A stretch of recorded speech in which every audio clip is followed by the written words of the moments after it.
Hello friends, આજે આપણે શીખશું collective noun વિશે. કલેક્ટિવ નાઉન એટલે સમૂહવાચક નામ.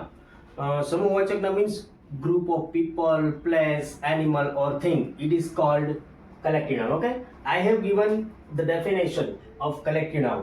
What is it? Let's see. શું છે જોઈએ. A collective noun is the name of a collection. collective noun શું છે? એ કેનું નેમ છે? કલેક્શન નું નેમ છે. શેનું collection? Collection means group, persons, things or animals taken together. એ એક સાથે લેવામાં આવે અને spoken as one whole, અને એને એક જ છે એવી રીતે બોલવામાં આવે. આપણે એમ કહીએ કે a group of people, તો એક ગ્રુપ, પણ એની અંદર people ઘણા બધા છે, લોકો ઘણા બધા છે, એટલે આપણે એને બોલીએ spoken as one whole, એક સાથે બોલવામાં આવે. Words like અહીંયા like નો મીનિંગ થશે જેવા કે words like army, bunch, pack, fleet are collective nouns. There are so many words like this. We will see further in my video. Okay. Army, a group of soldiers. Bunch, a group of sticks. Pack, અહીંયા pack means group of hound, શિકારી કૂતરાઓ છે. Pack, જે પેલો playing cards આવે રમવાનો, એને પણ આપણે કહેશું pack. Fleet, fleet of cars, ships. Ships means દરિયા કિનારે જે જહાજો છે એનો કાફલો. કાર્સ ઘણી બધી એક સાથે હોય એનો કાફલો, એને કહેવાય ઇંગ્લિશમાં ફ્લીટ. ઓકે, આ બધા કલેક્ટિવ નાઉન્સ છે એની ડેફિનેશન હતી. Okay, let's learn the following collective noun. નીચેના કલેક્ટિવ નાઉન આપણે જોઈએ.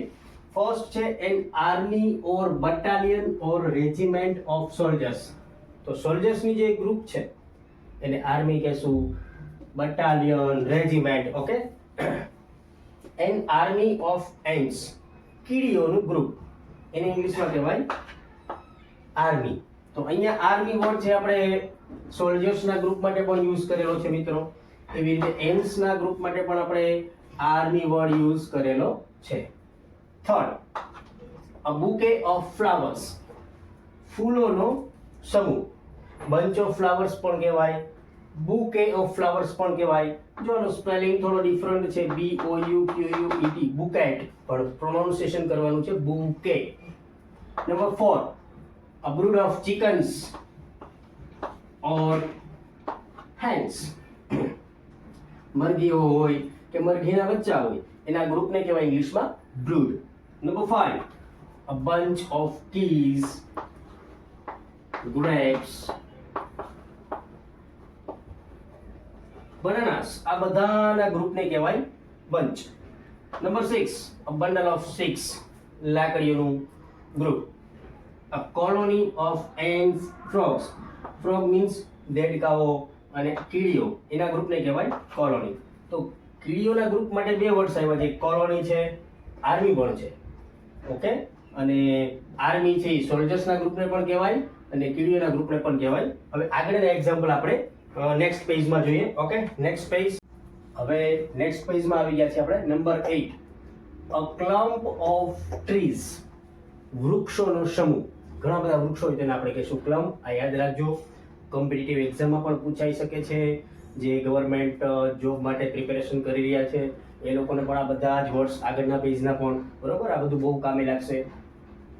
અ ક્રૂ ઓફ સેલર્સ, તો સેલર્સનું જે ગ્રુપ હોય નાવિકોનું એને કહેવાય ક્રૂ. ક્રૂ મેમ્બર, આવા વર્ડ્સ તમે સાંભળેલા હશે. જે શિપની અંદર વર્ક કરતા લોકો છે, જે બધા સેલર્સ છે એનું ગ્રુપ. A crowd or mob of people, લોકોનું ટોળું, એને કહેવાય crowd or mob. A flight of birds, પક્ષીઓનો સમૂહ, એને ફ્લાઇટ પણ કહેવાય, ફ્લોક પણ કહેવાય.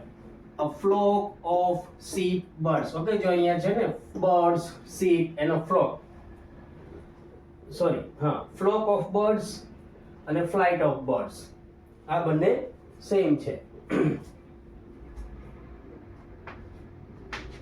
Okay, next, a gaggle of geese, હંસોનો સમૂહ, એને શું કહેશું આપણે? ગેગલ. Next, a herd of cows, deer, cattle or elephants. અહીંયા જો મેં કાઉની પાછળ એસ લગાડેલો છે, એલિફન્ટની પાછળ એસ લગાડેલો છે, એ બંનેનું પ્લુરલ કરેલું છે. અહીંયા ડિયરમાં આપણે એસ લગાડેલો નથી, કેટલમાં એસ લગાડેલો નથી, કારણ કે આ બંને words already itself is plural. હરણ ગયો કે હરણો ગયો. અને કેટલની અંદર તો ઘણા બધા ઢોર હોય, એને આપણે કેટલ કહીએ. તો કેટલનું જે આખું ગ્રુપ આવે, આપણે કહીએ ને કે ગાયોનું ધણ આવેલું છે, તેના માટેનો ઇંગ્લિશ વર્ડ છે herd. A litter of puppies, kittens. Kittens means બિલાડીના બચ્ચા, puppies means ગલુડિયાઓ. એ બધાનું જે ગ્રુપ છે ને કહેશું આપણે a litter. Number 16, and orchard of fruit trees.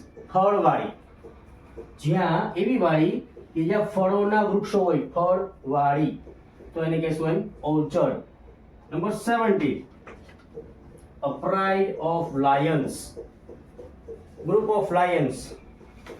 લોકો કહેતા હોય ને સિંહના ટોળા ન હોય, પણ અહીંયા સિંહના ટોળા હોય તો જ આ વર્ડ બનેલો હોય. A pride of lions. Okay, next, a shoal or school of fish. માછલીઓનો સમૂહ, એને આપણે શું કહેશું મિત્રો? સ્કૂલ. સ્કૂલ પણ કહેવાય. બીજું છે શોલ, માછલીઓનું ગ્રુપ. તો સ્કૂલ એટલે જે આપણે ભણીએ છીએ નિશાળ, ઓકે, એવી જ રીતે ફિશ.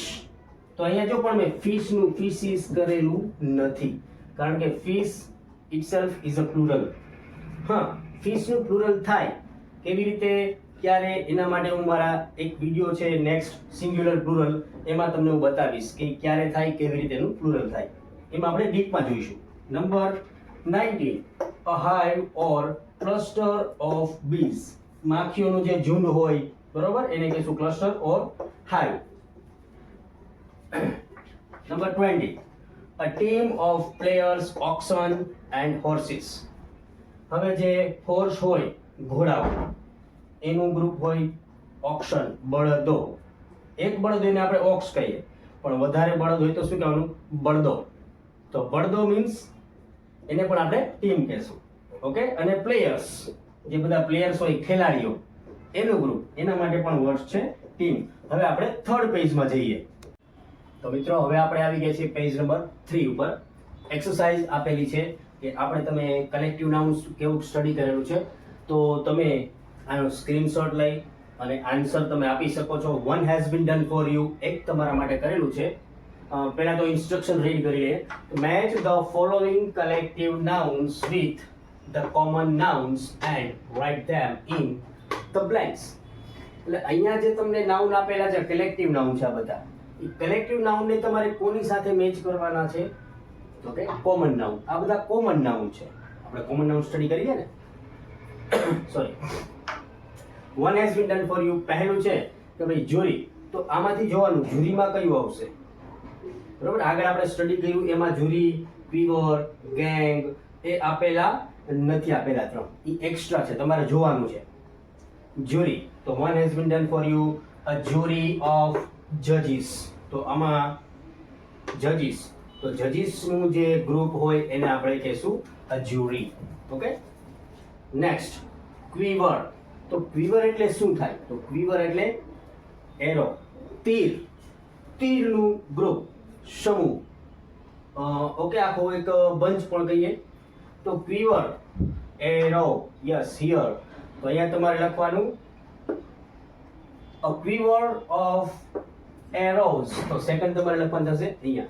એવી રીતે ગેંગ, તો ગેંગમાં કયું લખવાનું છે, બરોબર. તમે સોલ્વ કરી શકો છો મારી સાથે સાથે. ગેંગમાં કયું આવશે? Just gas it. Okay, what will be it? Yes, gang of thieves.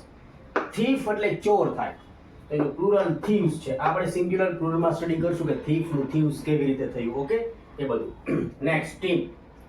Team આપણે જોયું તો team of player, team of horses, team of auction.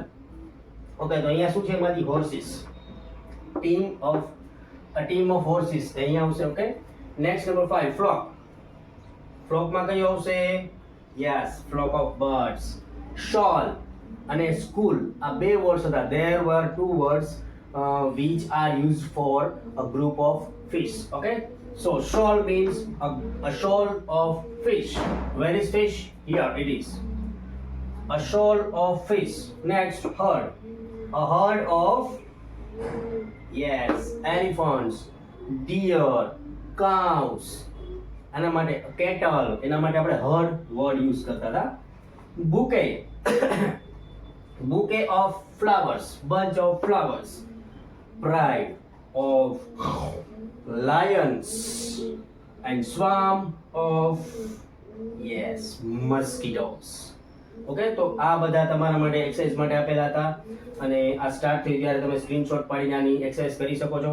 અને આ છે કલેક્ટિવ નાઉનની એક્સરસાઇઝ. તો આ તમારે 1 માર્ક્સમાં this will be very useful in exams. Okay, standard 5th to 12th and for colleges and competitive exams ની પ્રિપેરેશન કરતા તમામ લોકો માટે આ ટોપિક, આ જે કલેક્ટિવ નાઉન્સ છે એની એક્સરસાઇઝ, આખો ટોપિક ખાસ એ તમને બધાને ખૂબ જ યુઝફુલ થશે.